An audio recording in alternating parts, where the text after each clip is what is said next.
My name's Sandra. I'm from Johannesburg in South Africa. The intuition training has been very interesting.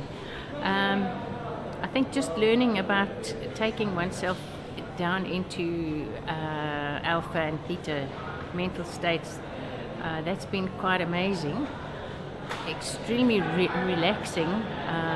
So I think last night I went to bed really late because I was so relaxed. After doing the deep meditation, I've been feeling really relaxed. In fact, I had a bit of a pain in my left foot, and it's really, even though I haven't been intending to heal it or anything like that, I think with all the relaxation it's got a lot less sores. Even the foot is meditating. Vishen and Christina they're wonderful teachers. They have a really natural way with the audience, or the pupils, whatever you want to call us.